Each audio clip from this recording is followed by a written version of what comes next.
Old Man, Bleeding Blue, bringing you a daily digest with the latest in Blue Jays news and information and surrealism. Don't forget to like and subscribe. Let's get started.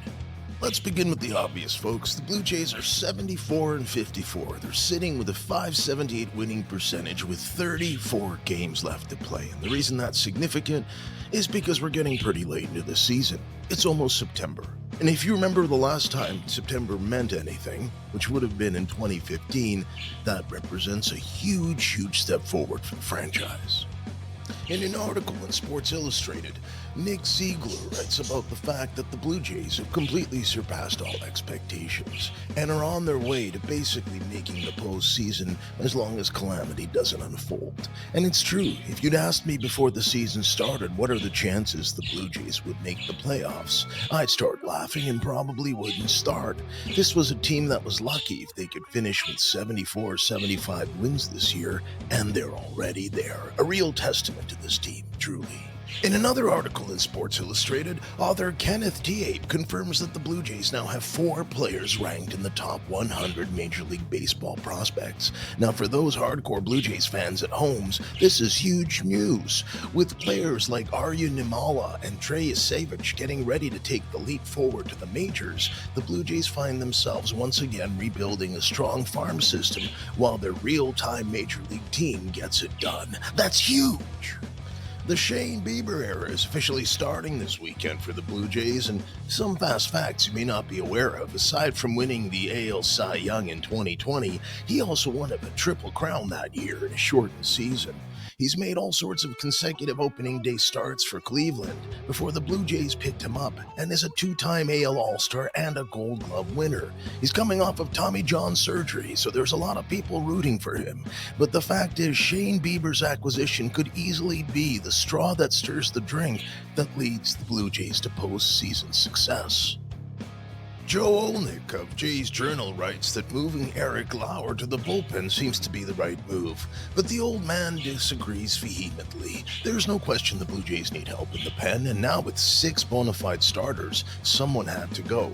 But the part that bothers the old man is that Eric Lauer's actually better against right-handers this year than he is lefties, and for those watching at home, he is a left-handed pitcher. Look, there's no question that it could be rationalized, but the truth is moving a pitcher of this caliber who's this effective into the bullpen represents a gamble. As much as I want Shane Bieber and company to succeed, I can't help but cringe every time Jose Barrios or Kevin Gausman reminds me that there are better players that will need to be used down the stretch. Only time will tell. Here's a crazy statistic for you. In just his 75th start, Shane Bieber eclipsed the 600 career strikeout mark, becoming the 3rd fastest pitcher to hit that mark since 1901. He literally owns the longest streak in MLB history with 8 or more strikeout games in a certain period of time, showing you that this guy is truly elite. You know, it's been a long time since the old man saw starting depth like this, and you gotta give the Blue Jays credit.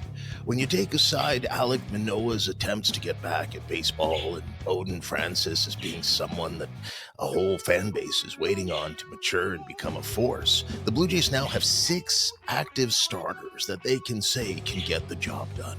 They're tall, with an average height of about 6'3". They're heavy, each being over 200 pounds, and they can throw hard. Now with Bassett, Lauer, Barrios, Scherzer, Bieber, and Gausman, the Blue Jays are poised to succeed at a time when it's needed most. Frank Ciccarelli of the Toronto Sun writes that the Blue Jays are in a make-or-break time and can't afford to collapse. And I'll tell you something, as the old man, I've lived a few years, and I've seen some big collapses. Anyone who thinks of 1985, 1987, and what happened in 1991 can attest to the fact that all that glitters is not gold. Baseball's a tough sport. You have to be ready and focused to win. And unfortunately, these Blue Jays, for all their success in the early 90s, and in that one memorable month in September 2015, all they really know is how to collapse. So this represents a chance for this group to coalesce and actually get something done in the face of real, genuine adversity. Not home run jackets, not 20-1 games where you've got a backup pitcher helping facilitate a blowout. September will be all about getting it done with no excuses. The Blue Jays have 3 games coming up against the Miami Marlins, the Minnesota Twins, and then the Milwaukee Brewers to end what's been a pretty good month and a good summer for them overall. The next 2 teams they face aren't anything worth writing home about, but these Brewers have dominated their league for most of the year. Bob Uecker magic is alive and well in Milwaukee. The Blue Jays will need to be ready.